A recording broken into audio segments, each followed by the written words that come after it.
Sejarah lontar peluru bermula dengan aktiviti melontar batu pada abad ke-19. Lontar peluru merupakan acara yang dipertandingkan dalam acara padang. Peraturan lontar peluru ialah lontaran mestilah dibuat dalam bulatan. Yang kedua, pelontar mestilah masuk dan keluar daripada bahagian bulatan lontaran. Okey. Yang ketiga, dianggap batal apabila peluru menyentuh bahagian tapak tangan.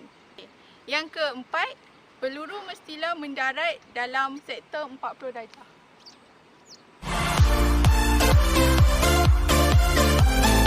Peralatan yang diperlukan dalam acara lontar peluru ialah yang pertama ialah peluru itu sendiri, iaitu berat bagi peluru lelaki ialah 7 kg dan berat bagi peluru perempuan ialah 4 kg. Peralatan kedua ialah pita pengukur dan peralatan yang ketiga ialah bendera. Bendera merah dikira lontaran adalah batal. Manakala bendera putih ialah lontaran dikira lulus. Okey, bagi kawasan lontaran pula ialah ukuran bagi garisan tengah di dalam kawasan bulatan ini ialah 2.135 meter. Manakala sektor atau sudut bagi kawasan lontaran pula ialah 40 darjah. Lebar bagi kayu penahan pula ialah 11.4 cm dan panjangnya ialah 1.22 meter. Teknik pegangan peluru ada dua. Yang pertama, teknik pegangan 3 jari. Pastikan jari kelingking dan jari ibu jari support peluru dan pastikan tapak tangan dan peluru tidak bersentuhan. Cara yang kedua adalah menggunakan 5 jari, pegangan 5 jari. Seperti biasa juga, pastikan ada ruang antara tapak tangan dan peluru. Yang pertama adalah fasa persediaan, di mana pelontar berada di posisi bersedia untuk membuat gelongsoran. Yang kedua adalah fasa gelongsoran. Fasa gelongsoran adalah di mana pelontar dan peluru bergerak pantas ke arah papan penahan untuk persediaan membuat lontaran. Yang ketiga, fasa lontaran.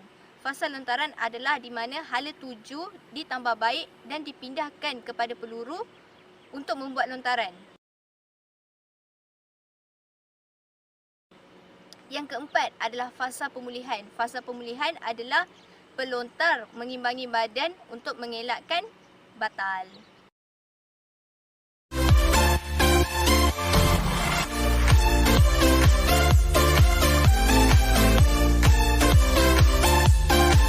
Terdapat 4 gaya dalam lontar peluru. Gaya yang pertama adalah gaya berdiri ataupun statik.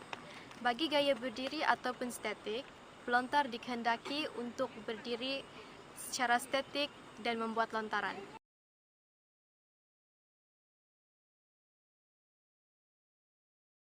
Bagi gaya yang kedua adalah gaya lontaran sisi. Bagi gaya lontaran sisi, pelontar haruslah meletakkan salah satu kaki selangkah ke belakang dan membuat lontaran daripada sisi. Bagi gaya yang ketiga adalah gaya membelakangi kawasan lontaran. Bagi gaya ini, peserta haruslah berdiri membelakangi arah lontaran.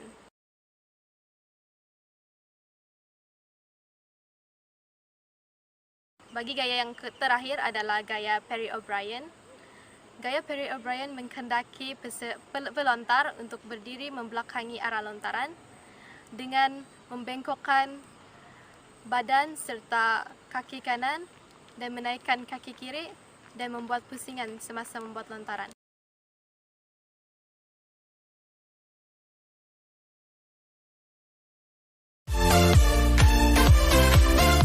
Ini adalah teknik ansur maju bagi lontar peluru. Yang pertama, kita kena biasakan peluru itu dengan diri kita sendiri. So, kita angkat supaya kita biasa dengan bebanan lontar peluru itu sendiri. Okey, yang kedua, kita lontar saja.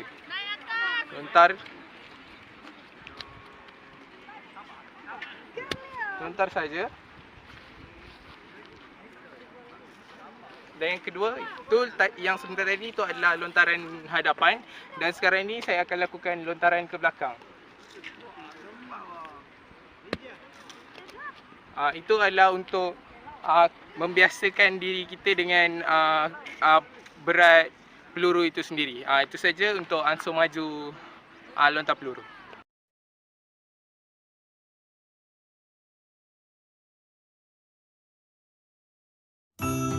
Cakra ialah sejenis alat berbentuk bulat tetapi lebar. Ia diperbuat daripada kayu serta dilingkari oleh logam besi dan tembaga licin.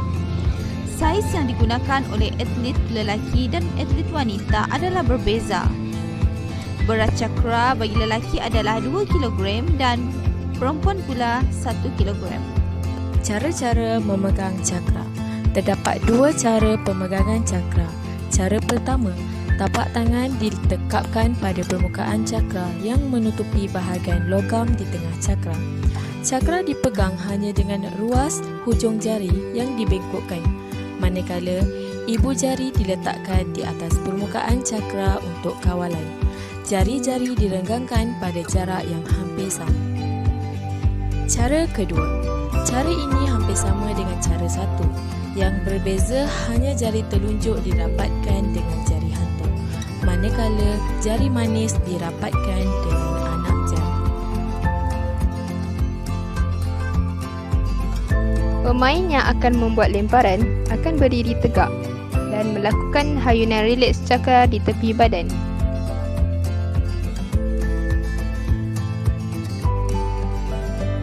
Pemain akan berdiri tegak dan menghalangkan bahu kirinya ke arah kawasan cakra mendarat.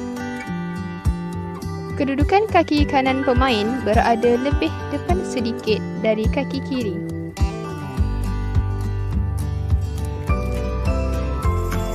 Cakra dipegang dalam tangan kanan dan badan pemain perlu direndahkan.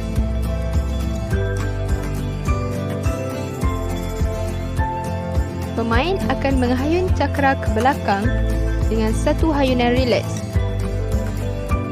dan membawa lengan kiri yang bengkok ke hadapan dada.